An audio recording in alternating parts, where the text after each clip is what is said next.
Біздің мына азаматымыз Раз Тобақанұлы. Баркөл ауданының, Баркөл Қазақ Автомобиль ауданының сақарасындағы әйгілі атбегі. Нәтижесі көрнекті. Жылқыны тайынан танитын, желдегі құлынды танитын, жасынан әкесінен, оның арғы тегінен бері қарайғы осы жылқы шаруашылығымен шұғылданған малшының баласы, төрінен естік етпеген, белдеуінен бестік етпеген деген сияқты әке көрген, оғжанар шеше көрген том пішер деп, әкесі тегінде көліктіктің әйгілі жылқышысы болған, қар жастан бұз төселіп, содан бала күннен көзін ашып көргені осы жылқы. Жылқы болғанда Баркөлдің мемлекет дәрежелі тұқым байлығын қорғау жылқысының соның ең негізгі осы жылқы бағымшылығымен шұғылданған семья, сол семьяның баласы. Жасынан жылқының қырмен сырына қанық болған, жылқының құмалағынан танитын атбегі болып, бүгінгі таңда өзі тайынан таныған, өзі қолында баққан Раздың Қараты деген ат біздің Құмыл аймағы бойынша бір дәуірдің бәйгесінің бермеді. Мына көршілес аудандар Чонжы, Норыйдан бері қарайғы жеке көлікті бәйгелердің алдында жалғыз қара болып, 7-8 жыл жүлденің иесі болып келді. Бұған мұқым арда Шинжаң берде көршілес аудан аймақтар Раздың Қараты деген жалпы халықтың құлағында, көзінде болған. Көптеген аламан бәйгелерде осы аттың жалғыз қара болып келгендігіне жалпы халық куә. Енді осы Қараттың иесі болған Раз, осы жүйрік Қарат, осы Баркөлдің өзінің міне жерлік тумасы.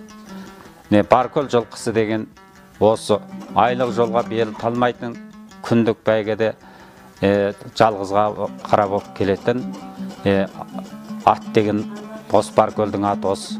Атбегі деген міне алдарыңызда отырған Раз Тобақанұлы деген осы. Бұл енді ат байлау жөнінде атты қостық. Бап білеме, бақ білеме дейді, екеу тең болу керек. Бақ білет деп жатып алсаң, ол бап жоқ болса, ол атта жүгіре қоймайды. Одан енді атты байлауда оңай емес.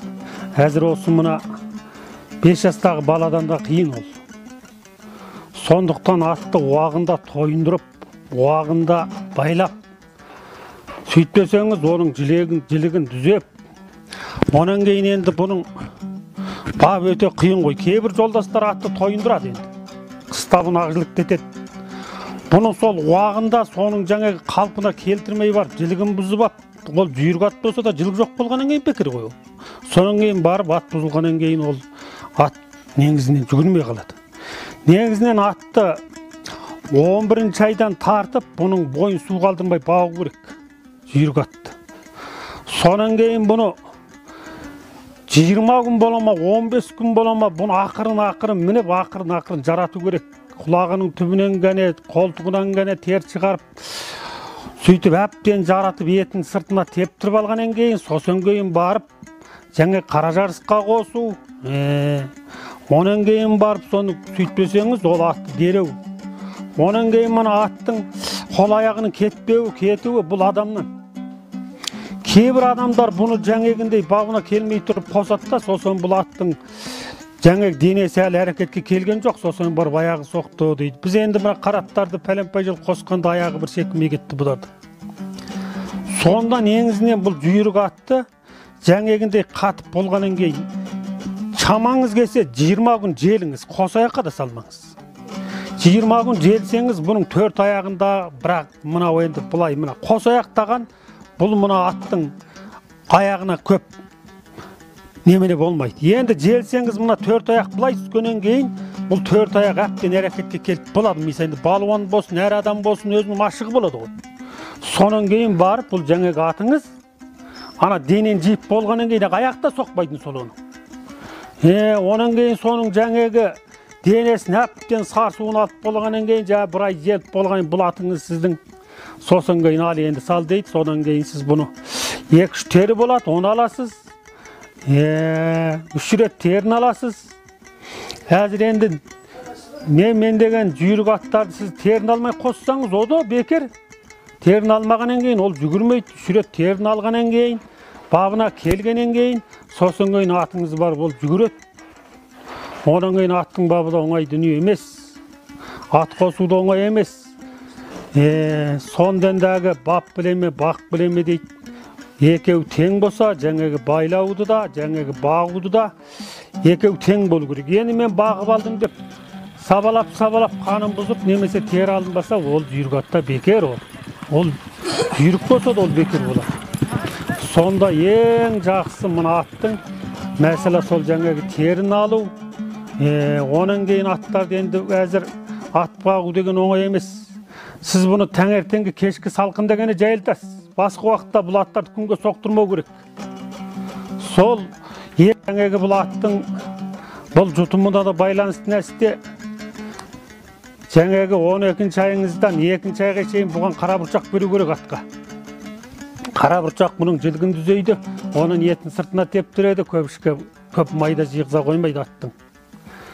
Онан кейін енді күн жылынып кеткеннен кейін негізінен арпа беретін әсте. Арпа жаңағы мына іштің майын алады ол. Сырты жылтырап тұрады, одан кейін іштің майын алады ол. Ат сосын жаңағы іштің майын алғаннан кейін, етін сыртына тепкеннен кейін барып ол жүгіреді. Сонымен енді оны ат бағу оңай емес. Сізге ел айтады ғой, мына осы қаратқа жылқының сүтін берген, қыста сүт беріп бағады. Одан кейін қыста рәз өзі көрпені өзі жамылмайды, сол қаратқа жауып қояды дейді. Өздері дұрыс қой, мен қаратты 11-ші айдың бір күні әкеп жаулаймын, соның жәндәмін енді өсі күнде де міне торатта тұр ғой, ана жабудар әзір күн жылынған айналынады, өңгі уақытта осыларда тұрады. Ол енді мына аттың қанша бергеніңізбен мына бойын су қалсат бекер. Мәселе бойын су қалмау керек аттың. Жаңағы бой қанша жыл болса аттың жаңағы жүні де түзеліп отырады оны. Су қалмаған. Жылқыға сүт беретініңіз рас. Ол жылқыдар енді кейде ол жылқыны қыста сауға келмейді. Мына сиырдың сүтін бермеген қой атқа.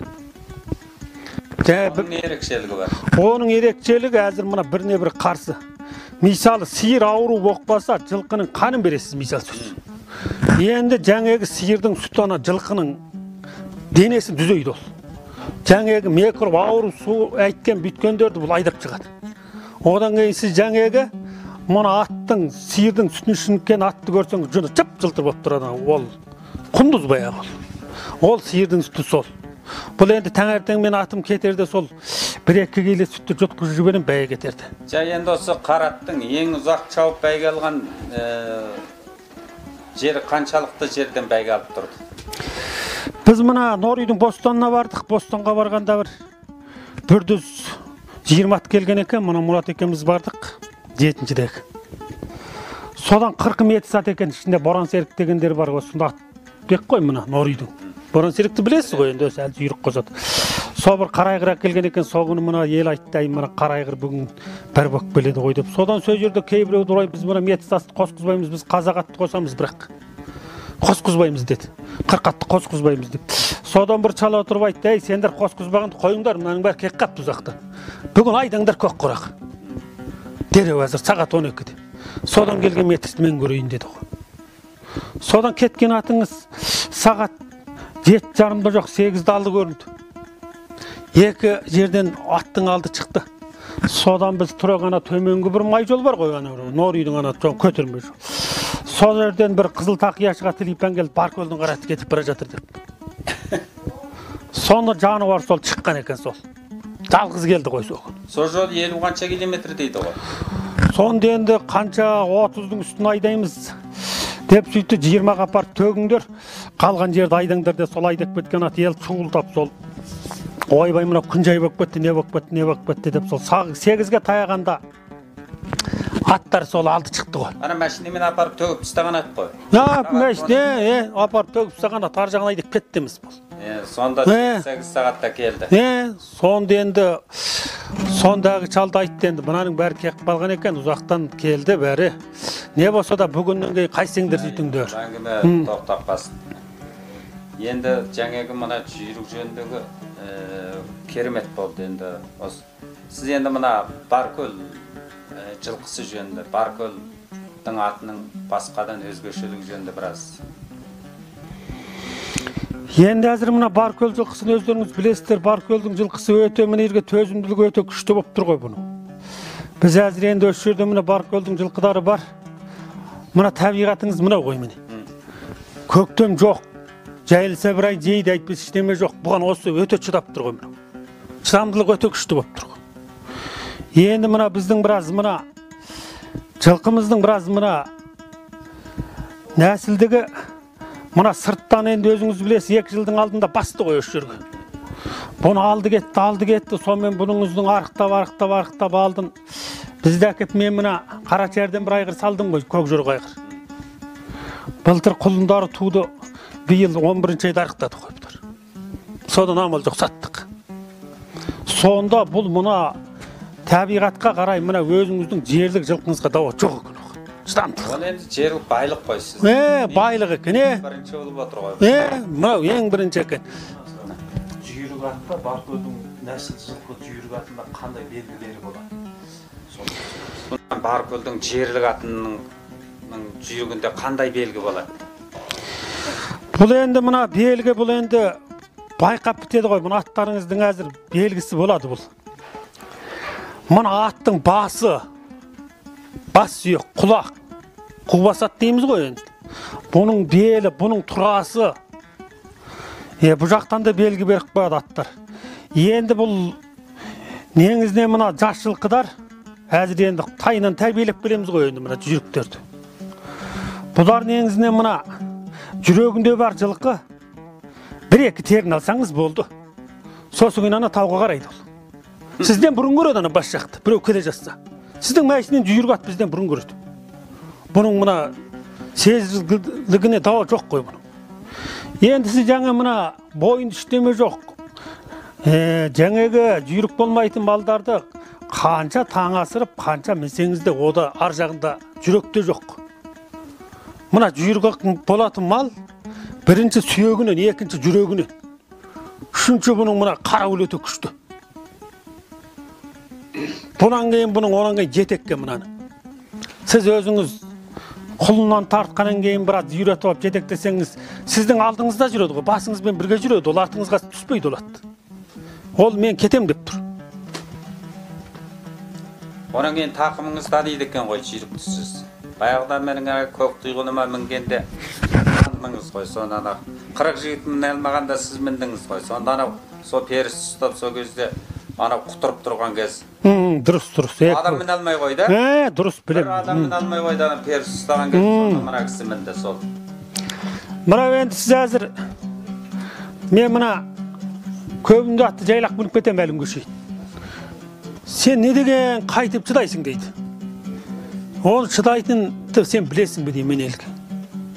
Сіз әзір өзіңізде білесіз, атқа мініп жүрсіз. Келіскен аттарды мінсеңіз, сіз шаршамайсыз. Оның белі тентек емес пе? Төмен түспейді ол. Нашар атты мінсеңіз, ана бел бос. Сонда сіз тақымын таныды дедіңіз ғой. Сонда тақымын таныңызғаныңыз жаңағы ғой.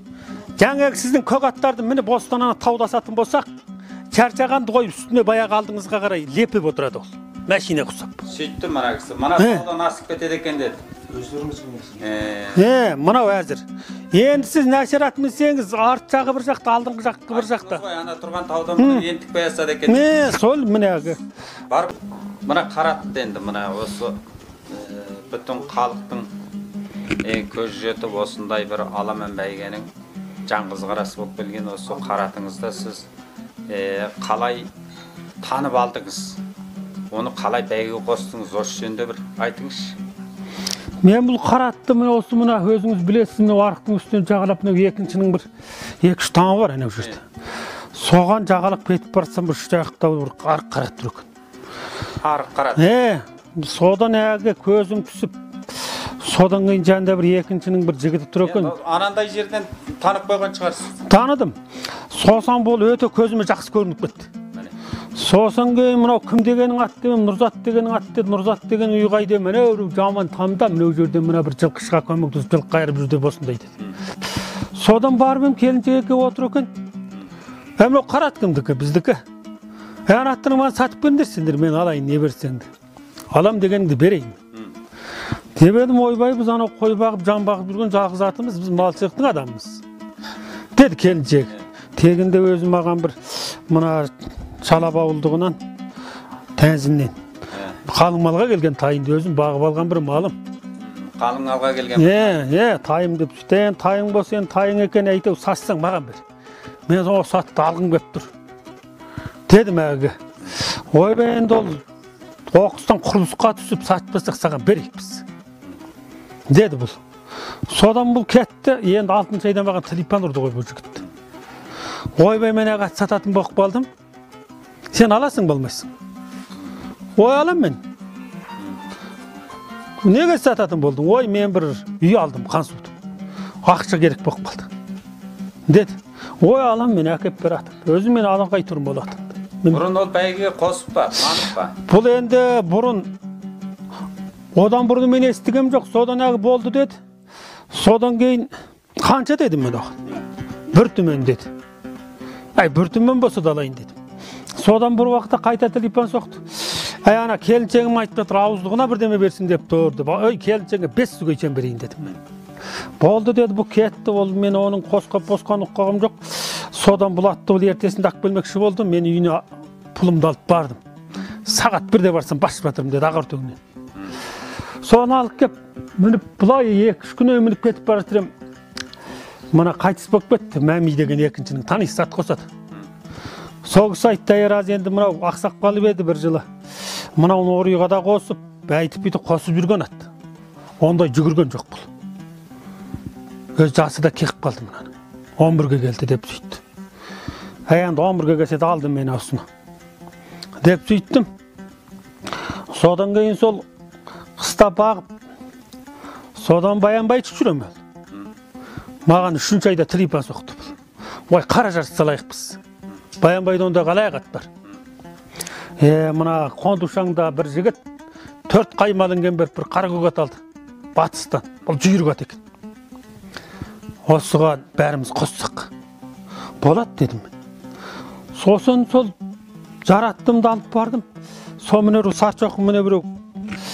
Алтыншының жағында біреу қалың құм алып жатыр ғой міне біреу. Содан қойы бір сарчоқыдан тосатын болдық. Маған ат айда деді. Содан атты айдап, мен кеттім, ат жеткізем болды. Содан барсам, бір шал жетектеп жүрген сарчоқыны. Ой, разы, мұны атты қайдан алдың? Ой, мен сатып алдым, атың аққа жүрген екен. Мұна Баянбайдың алаяқ аттар енді жақын жылаттыр қойды. Ана бар оның сарчоқының қайқаңына келгенде қара атың басып кетті.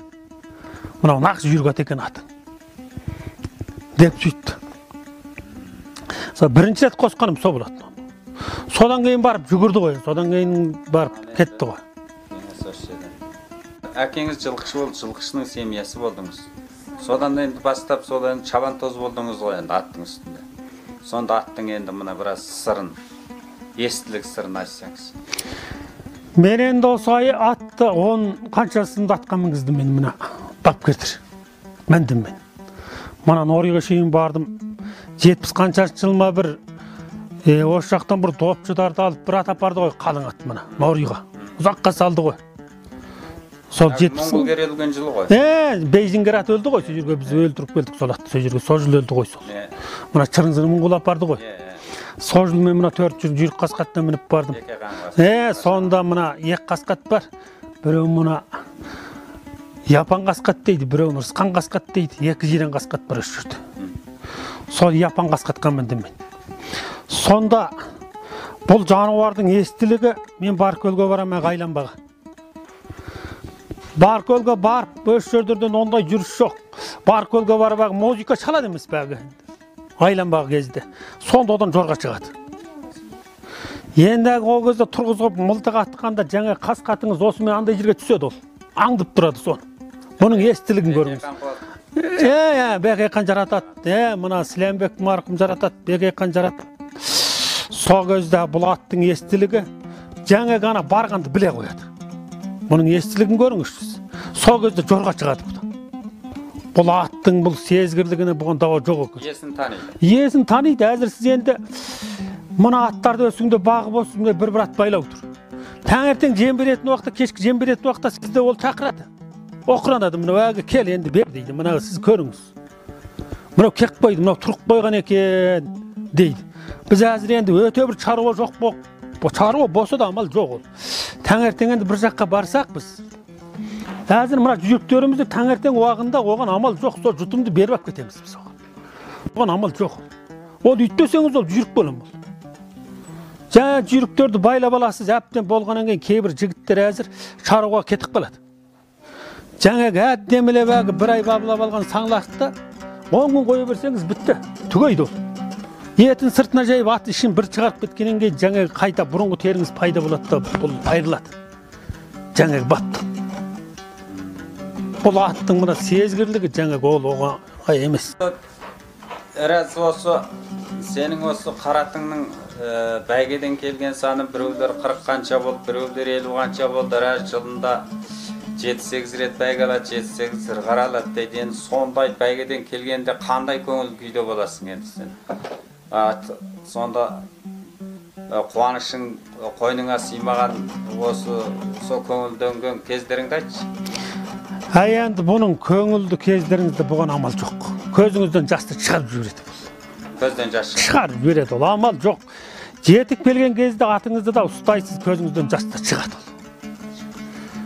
Оған амал жоқ екен ол. Ол енді қуаныштың жасы. Ол қуаныштың жасы ғой. Мына жағыңызда пәлен-пәдір айғайлап тұрса, ойбай разының қараты келді, разының қараты келді деп тұрса, енді о жануар келе жасса, сонда сіз соны қандай жағдайда жаңағы сіз бұған енді өте неметіп кетеді екенсіз. Бұған амал жоқ екен оған. Ол енді талай жерде көзден жасты шығарды қайта оған. Бұның енді оғаны амал жоқ оған енді ол.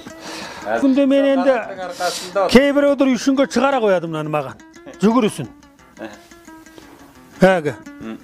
Мынау дәлей бір немене де шығарып қойыпты ғой мынау кетіктегісін. Сонда кетіп бара жатқанда көзіңізге амал жоқ, үйде шай ішіп отырып шығып кетеді көзіңізден бұл. Бұған амал жоқ екен ол. Біз енді осыларды енді жаңа бір жүйрік аттарды өте жаңа өзіміздей балаймыз. Олар бізді өздеріндей балайды. Бұның сезгірлігі біз енді аттарды жаңа өзі осындай сезгірлік болса, оларда да сол бізді іздеп тұрады ғой. Аяғымыз қайда екен деп, сонда бұның сезгірлігіне дауа жоқ екен. Сіз енді ана қаратты кейін тойға сойыпсыз ғой. Сонда соны сойған кезде сіз қандай көңіл күйде болдыңыз? Енді бұл жануарды мен алып келдім таңертең аяқ жақтан. Содан өшірді жігіттер тұр екен. Содан кейін ұстаттым да кеттім мен отырды. Және тұра алмадым мен оны. Содан бұны енді мен енді сойып немесе бауыздап болғаннан кейін келейін енді бұл жануарды.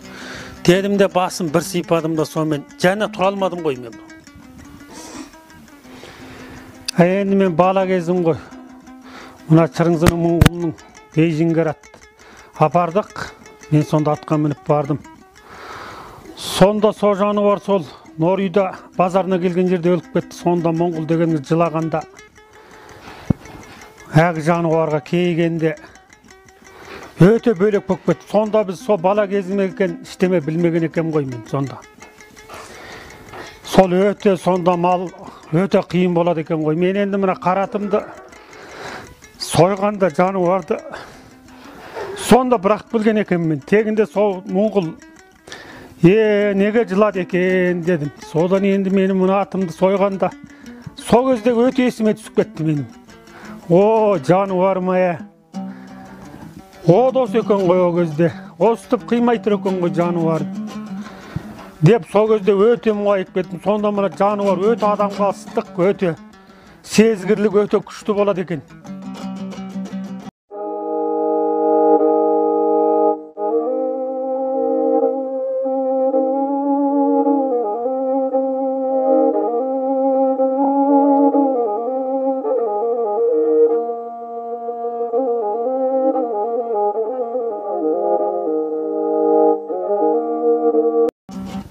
Менің адам тұра алмайды. Ашып кете жазады ғой.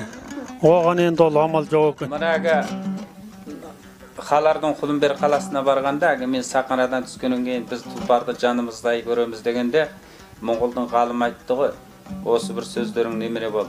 Сендер тұлпарды сойып жеп қоясыңдар, біз мына тұлпарды соймаймыз деді ғой. Мына қалмақтың бізден дағы мына ардақтайтын жер, бізден артық жер осы екен. Енді сіз өз қолыңызбен бауыздамағаныңыз, басы қасында тұрмағаныңыз, бұл керемет болды. Бұл жерінде жақсы істепсіз. Мен енді оны мына үлкендер айтты. Енді сен мына пәленпай жыл қостың, сен жақсы орындапсың мына атты. Мына сыртқа сатпапсың, өзің тілеуің істетіпсің. Басы міне шығарып қойдым апарып, келіскен жерге. Әдемілеп отырып. Сен не деген жақсы орындадың мұнаны? Мұнаны енді біреуге сатып жерсең, немесе біреу апарып, қай жерге апарып бұның басын тастайтынын, сен осын оқшатып істедің рас. Деп халық маған сөйтті ғой бұны. Үлкен. Ақан сен енді мына құлагерге өлгеннен кейін жынданып кете салдады ғой. Көрдіңіз ғой? Мен де соған шыдай алмадым ғой бірер жыл. Тоқтай алмадым. Үйдің есік алдында жануар байлау тұрған құсайды ол. Бұл атқа қарағанда үйге қарамайды, бізге де қарамайды. Менен де артық көреді. Сізден де артық? Менен де артық көреді. Аттен сойған кезде бүкісі жылады ғой рәсім. Әлінгі шейін айтып кеткенде ол отыра алмай кетеді енді. Со түннің бір уағында тұрады, ертең бәйге болады деген күні. Содан күндіз жуады. Оның жағдайына қарайды, таңертеңінде түнде соны тоңат деп, соның жанында болады, жауылайды. Соны күн түніменен сол аттың жанында болады енді бұл кісі. Атта жаны соның үстінде енді. Сол атымыз содан алып барғаннан кейін атымыз бәйгеден келеді. Одан қуанышта бәріміз де жиылып, көрші қолаңымызбенен жиылып, шашуымызды шашып, атымызды ерекше жақсы көреміз күніңгі. Атымызды енді сойып ұстағаннан біздің де бір нәрсеміз жоқ құсап, көңіліміз бір соты құлазыған құсап сөйтіп тұрамыз енді. Одан кейінде енді бір аттарды қайтадан бабылап жатыр. Бұл атымызда жаман емес, енді соның ізін басама деп отырмыз.